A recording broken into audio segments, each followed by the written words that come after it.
let's go back to Kennedy because we've left the poor man and he's sitting there and the world is about to come to an end. And now we need to talk about how his new systems and new ways of working actually prevented war. All right, so now we're like in 1962, October 14th, 1962, and a U-2 spy plane, which, by the way, is pretty awesome technology. And so, okay, one more little digression, because if you look at the way that these guys flew in the 60s, I mean, this was crazy stuff. They didn't have all these computers. This was like mechanical, amazing things that they came up with. And these guys are flying at over 70,000 feet. They're basically in these uniforms, suits, and they need breathing tubes. This is pretty amazing stuff. They're flying anyway, but so he's flying this plane and they managed to photograph something that changed everything. And it was that the Soviet were constructing missiles in Cuba, just 90 miles off of the American coast. And these missiles weren't defensive weapons. They were very clearly offensive first strike missiles capable of reaching most of the United States within 5 minutes of launch. So, this is pretty damn terrifying. Within 5 minutes from Cuba, you could get one of these nuclear weapons to almost anywhere in the United States. So this was the beginning of the Cuban Missile Crisis. And over the next 13 days, the world would come closer to nuclear war than at any other point during the Cold War. And the decisions made during the crisis would determine whether civilization survived or ended in a nuclear holocaust. I mean, that's what they were dealing with. It wasn't as serious in the Bay of Pigs. That wasn't as big a deal. This was a big deal. Fortunately, Kennedy's decision making was fundamentally different. So this time, he immediately convened what became known as XCOM, the Executive Committee of the National Security Council. But unlike the Bay of Pigs planning, this group operated under these new principles that Kennedy had established. So dissent wasn't just tolerated, it was demanded. So not dissenting was going against the wishes of the leadership. Military leaders wanted immediate action. So General Curtis LeMay, he was the Air Force Chief of Staff, argued for immediate airstrikes to destroy the missile sites. And then they actually expanded on that. So the initial one was just an airstrike, but they realized that without a full invasion of Cuba, they wouldn't actually stop the missile creating capabilities or the missile development capabilities in Cuba. So the military leaders wanted immediate action, and General Curtis LeMay, Air Force Chief of Staff, argued for immediate airstrikes followed by a full invasion of Cuba. And he referred to this as almost as bad as the appeasement at Munich. So he was drawing parallels between not attacking Cuba and the agreement in Munich in 1938 that allowed Nazi Germany to annex the Sudetenland region of Czechoslovakia in an attempt to avoid World War II.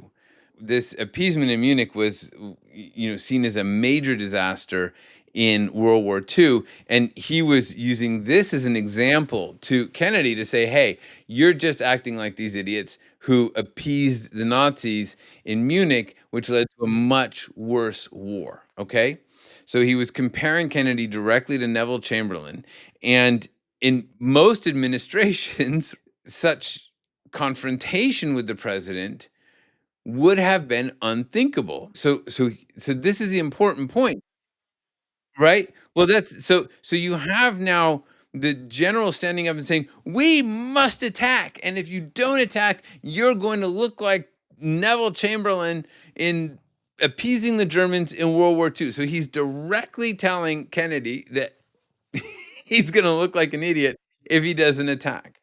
Um, and that was exactly what it made it uncomfortable for Kennedy, right? But that was exactly what Kennedy wanted. And then we had Defense Secretary Robert McNamara pushing back against the military's preferred approach. And he argued that any military action risked nuclear escalation. So the military plan is basically invasion. Not basically. I mean, what do you call it? Like when you go and you launch airstrikes and then you invade, it's not basically an invasion. It is an invasion. However, his quote is the military plan is basically invasion. An invasion is going to require us to take out all of the Soviet missiles, all of the MiGs, all of the aircraft installations, all of the potential nuclear storage sites, all of the radar installations, all of the surface to air missile installations. We're talking about a much more exhaustive military operation than perhaps the president initially envisioned. And there were heated debates with Attorney General Robert Kennedy, the president's brother, initially supporting military action, but moving towards a cautious approach. And he's listening to the arguments and he's understanding the risks. He thinks we should take Cuba back, which is what he said earlier. He said, I think we should take Cuba back early in the crisis. And then later, after lots of deliberations, he said, I think that any action we take against Cuba is going to lead to a nuclear war. Now, this is an important switch, right? Because at the beginning, he's like, yeah, let's go take back Cuba. We have to go attack, right? And then through listening to the risks and deliberating and having the conversation, he changed his opinion. And if we'd just gone with what we first thought, with those first assumptions, then Kennedy probably would have attacked Cuba.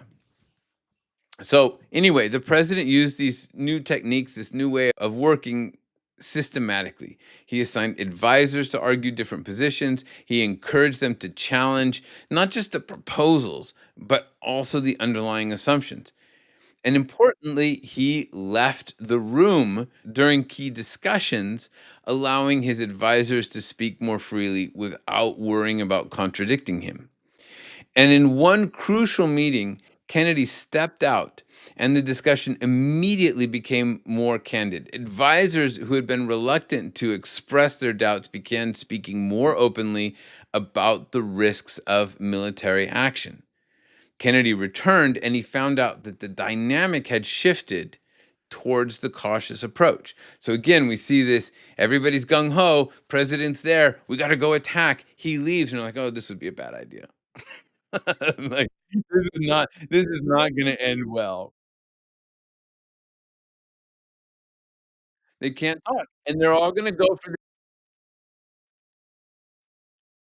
the macho process, right? And standing up because they don't want to look weak, especially coming out of the Bay of Pigs. They don't want to look weak. So this is going on, and over several days, the group is looking at all kinds of options: immediate airstrikes, full invasion, naval blockade, which they called a quarantine, to avoid the legal war implications of a blockade, diplomatic pressure, or even just accepting the missiles. Maybe we just let the missiles be. And every option was analyzed for its consequences, for Soviet responses, and for the potential for escalation. And through the process, they developed what became a successful strategy. It was the naval quarantine of Cuba to prevent additional missiles from arriving, combined with intense diplomatic pressure for the removal of the missiles. And this approach allowed both sides to get some room to step away from the brink while also maintaining pressure for a resolution.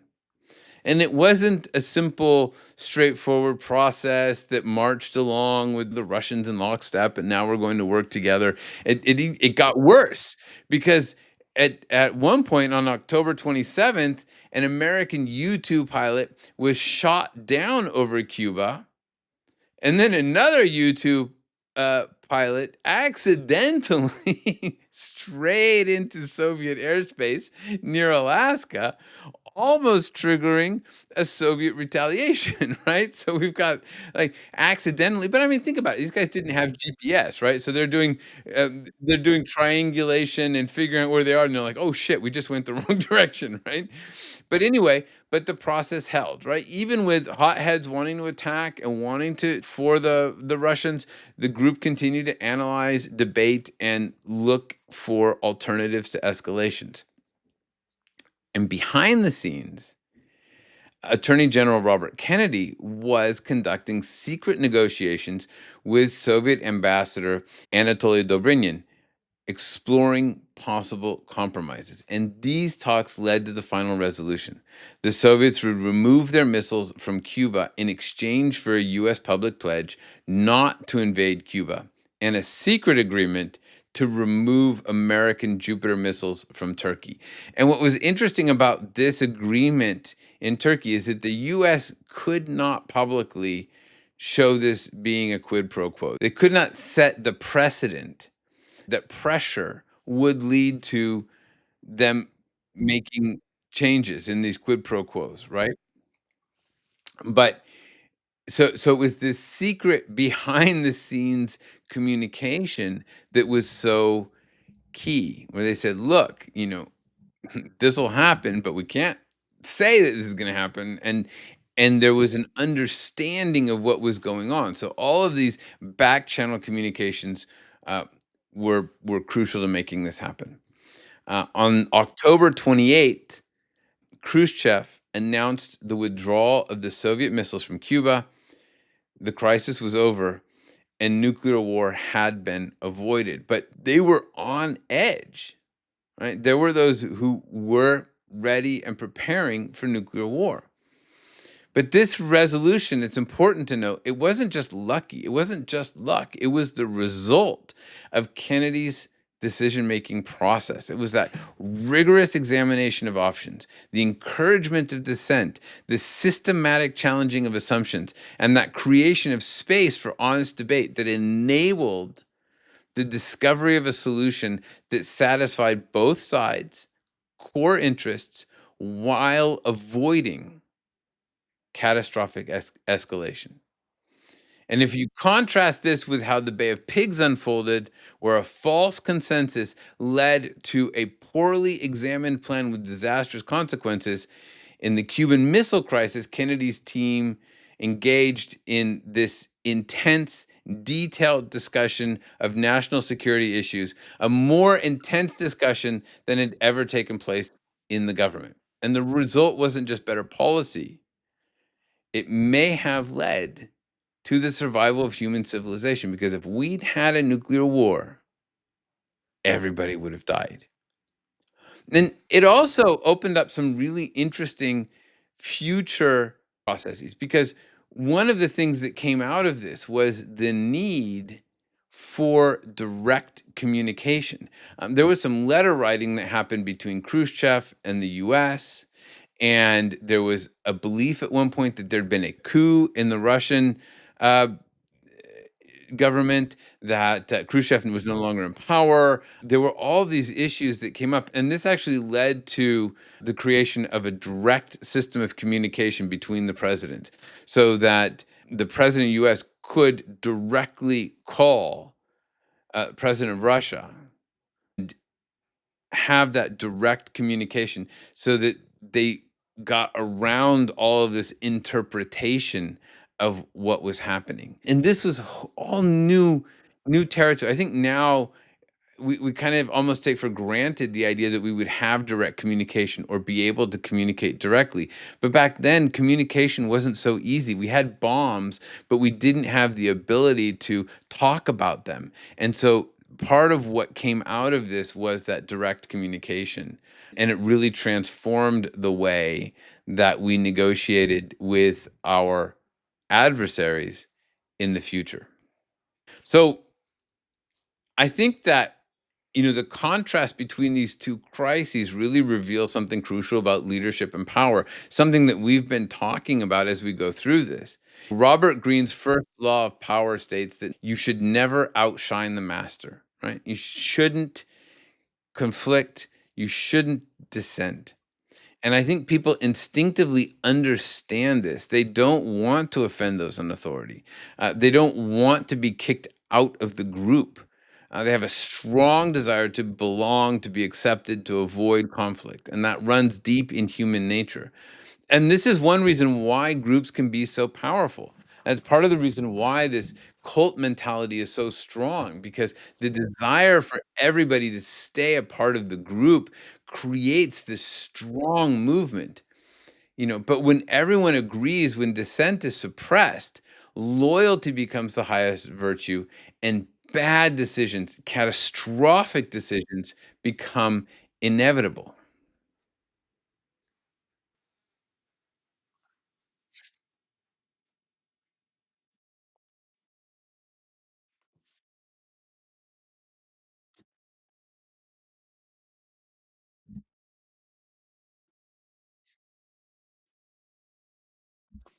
Yeah,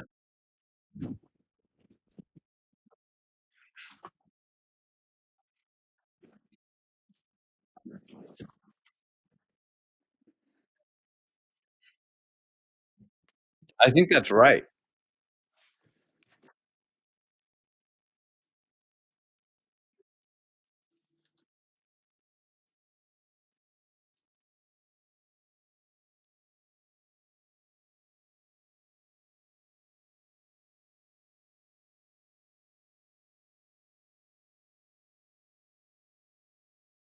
Absolutely.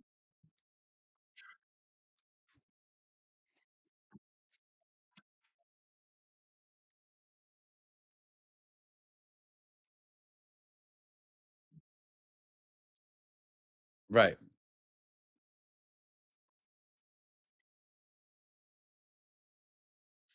Right.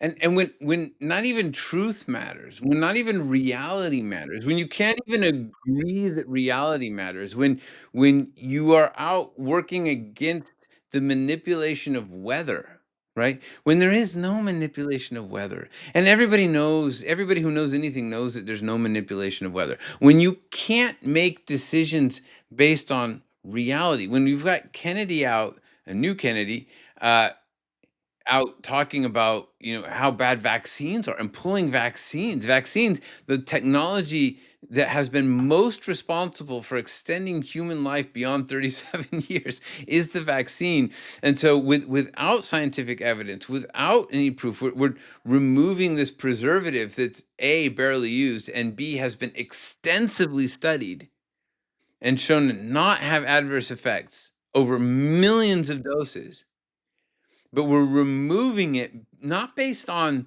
reality or studies, but based on perception and belief and this drive towards loyalty. We can only have catastrophic decisions. This was a lesson that Kennedy learned, right? And he understood that he learned it the hard way, right? But he learned it, right? And he understood that his role as a leader wasn't to be surrounded by sycophants or people who made him feel good about his decisions. It was to make the best possible decisions for the country. Your role as a leader, your role in government leadership is to make the best possible decisions for the country. And rational people are going to disagree about what those decisions are. But your driving force, that value system must lead you towards at least attempting to make the best possible decisions for the country. And that requires that people tell you when you're wrong. It requires that people challenge you. And because of Kennedy's changes and his drive to do this, he likely prevented World War III. So his willingness to encourage dissent, to create systems that challenge his own judgment, to seek out people smarter than himself, to seek out reality and truth and understand what's going on and actually listen to them and not pander to the media, not pander to social media, not looking for likes, was likely the difference between civilization and nuclear holocaust. Which brings us back to today. As we've been talking throughout this conversation, what happens when leaders demand absolute loyalty instead of competent advice? You can look at the current administration's approach to tariffs, policies that are being implemented for reasons that are made up, back to vaccines, reasons that are made up, economic justifications that are pretend, contradicted by decades of research and historical experience. There was this moment in which Leavitt, the press secretary, said something absurd from an economic standpoint that is blatantly contradicted by economic understanding and evidence and empirical reality. And the reporter questioned her on it, and she said, "Well, how dare you question my understanding of economics?" The role of the person asking questions is explicitly to question your understanding of economics. It is explicitly to question and challenge your understanding. And if you can't deal with that, you do not belong in a leadership role. Economic justifications are pretend. But nobody in the administration is willing to stand up for this. And if they do, the leader is unwilling to give them the space to talk. Right? The few who might have challenged or have challenged or did challenge have been purged or silenced.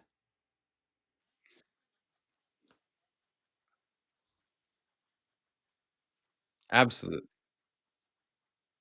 Low ball, easy question. Exactly.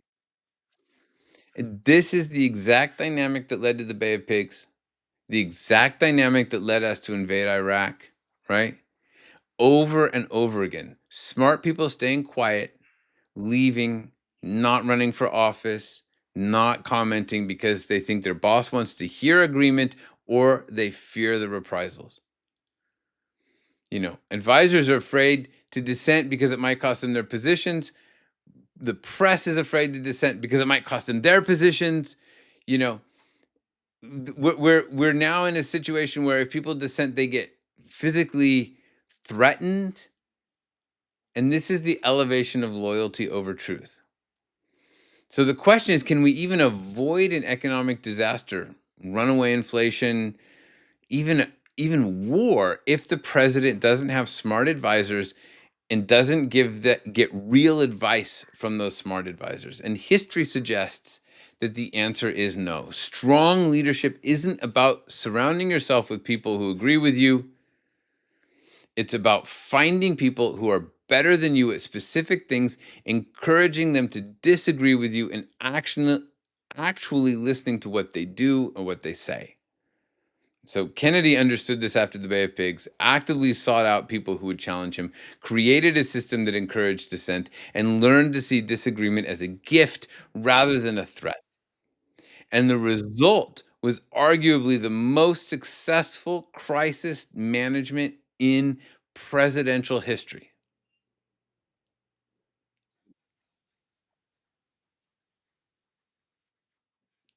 Absolutely. For a long time. And now we're looking at the current purge of the FBI using polygraphs to identify dissenters, forcing out experienced professionals who might voice unpopular opinions that represent the exact opposite approach. And it's not just in the FBI, it's everywhere. It's throughout the Republican Party, it's throughout the government.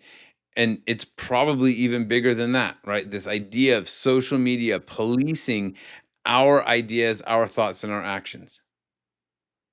So it's the recreation of the conditions that led to these disasters with more serious consequences and actively enforced It's not done by mistake. When Kennedy did it, when Bush did it, they didn't mean it.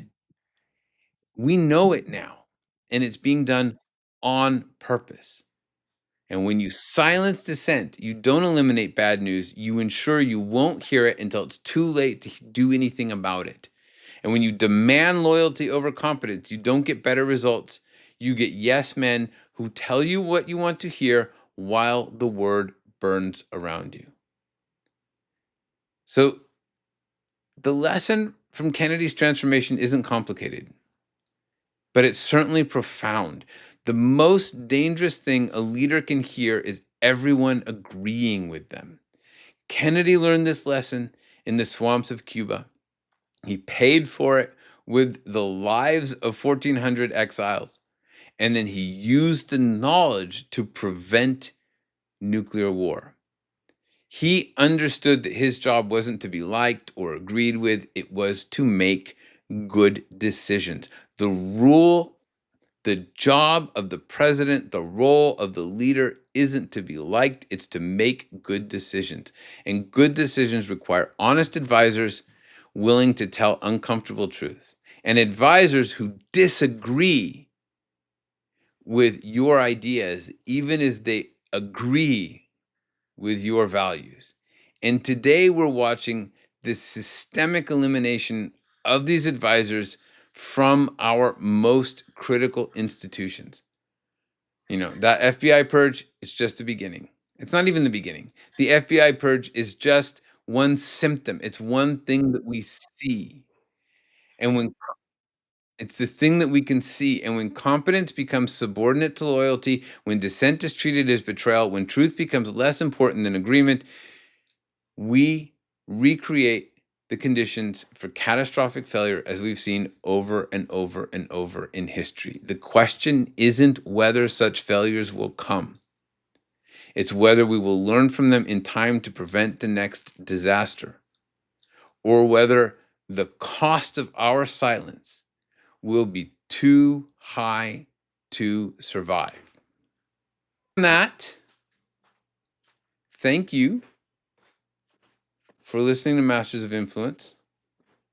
So I'm Jeff Lair. I'm reminding you that in a world where everyone agrees with you, you should be most afraid of what you're not hearing. And I'm here with Joe Rojas, who will remind you of something else.